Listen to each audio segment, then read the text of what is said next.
अस्सलाम वालेकुम वीवर्स, कैसे हैं आप? आई होप आप सब बिल्कुल खैरियत से होंगे, ठीक ठाक होंगे।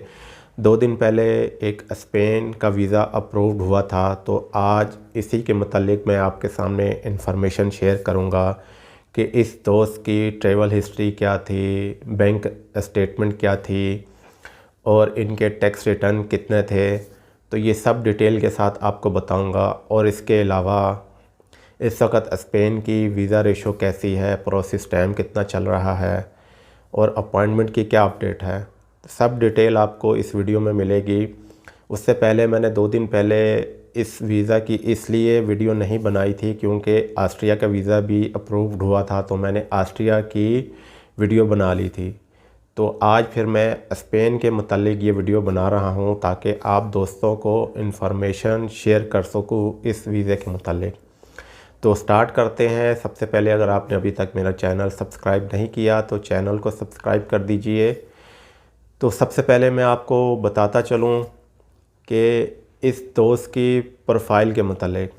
तो इस दोस्त का पहले तो ताल्लुक़ आपको बता दूँ, ये दोस्त झेलम से हैं, ठीक है। और तकरीबन 25-26 साल इनकी एज है। तो अनमैरिड थे ये, अभी मैरिड भी नहीं थे ये। और इनकी ट्रैवल हिस्ट्री सिर्फ 2 कंट्रीज़ हैं, एक सऊदीया और एक दुबई। ये 2 कंट्रीज़ की इनकी ट्रैवल हिस्ट्री है।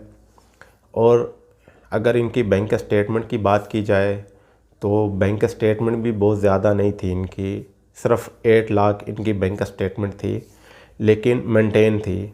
जब इन्होंने मेरे से रब्ता किया था, कांटेक्ट किया था, तो इन्होंने बताया था कि जी मैं वीज़ा अप्लाई करना चाह रहा हूँ। तो मैंने पहले इनकी प्रोफाइल चेक की थी। जब इनकी प्रोफाइल चेक की तो इनके बैंक का स्टेटमेंट मेंटेन थी, ठीक है, बहुत ज़्यादा नहीं थी लेकिन मेंटेन बैंक का स्टेटमेंट थी। बाकी इनके टैक्स रिटर्न वगैरह भी ठीक थे। तो फिर इसलिए मुझे उम्मीद थी कि इनका वीज़ा अप्रूव्ड हो सकता है, बेशक इनकी ट्रैवल हिस्ट्री कम थी। तो इसलिए मैंने फिर इनका वीज़ा अप्लाई किया। और आपको अब इनके टैक्स रिटर्न्स के बारे में भी बताता चलूँ कि इनके जो टोटल नेट एसेट्स थे वो 37 लाख थे, ठीक है। और इनकी जो सालाना इनकम थी वो तकरीबन 11 लाख तक थी, सालाना जो इनकम जो इन्होंने शो की थी।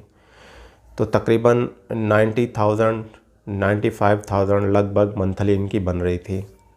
तो इनका अपना बिज़नेस था, इन्होंने टैक्स भी पे किया हुआ था तकरीबन 17-18,000। तो इसलिए मुझे इनके टैक्स रिटर्न भी बेहतर लगे थे और बैंक स्टेटमेंट भी इनकी मेंटेन थी। इनकी पर्सनल बैंक स्टेटमेंट लगाई थी मैंने, तो उसके अंदर इनकी मंथली जो भी इनकम है, जिस तरह मैं अपनी वीडियोस में बताता हूँ, तो इन्होंने उसी तरह मेंटेन की हुई थी कि इनकी जो भी प्रॉफिट था 90,000 वो इनके अकाउंट में आ रहा था, उसमें से अपने एक्सपेंस निकाल कर ये बैंक स्टेटमेंट को मेंटेन कर रहे थे। और इनके अगर आंसर की बात की जाए कि इनको रिप्लाई कितने दिनों के बाद आया, तो इनको 65 डेज़ के बाद रिप्लाई आया था। बहुत लेट डिसीज़न इनको आया था, लेकिन एंड पे अल्हम्दुलिल्लाह इनका वीज़ा ग्रांट हुआ, जो कि एक बहुत अच्छी सक्सेसफुल आप इसको कह सकते हैं, क्योंकि प्रोफाइल इतनी अच्छी नहीं थी। लेकिन जिस तरह मैंने पिछली एक वीडियो बनाई थी तो उसमें मैंने बताया था कि अगर आपकी ट्रैवल हिस्ट्री लो है तो बाकी अगर आपकी बैंक स्टेटमेंट और आपके टैक्स रिटर्न बेहतर हैं तो आपका वीज़ा ग्रांट हो सकता है।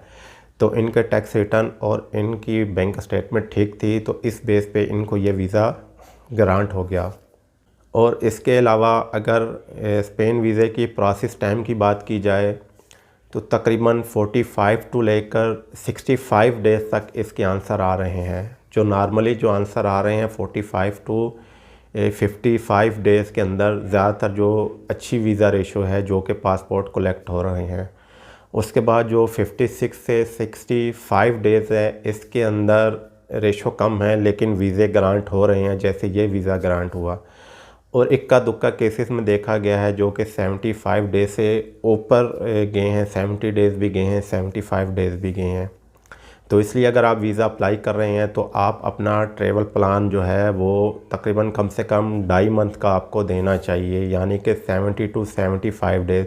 काफ़ी सारे दोस्त मुझे मैसेजेस कर रहे होते हैं कि जी हमारा ट्रैवल प्लान गुजर गया है, तो अब क्या होगा, हमारे वीज़ा मिलेगा कि नहीं मिलेगा।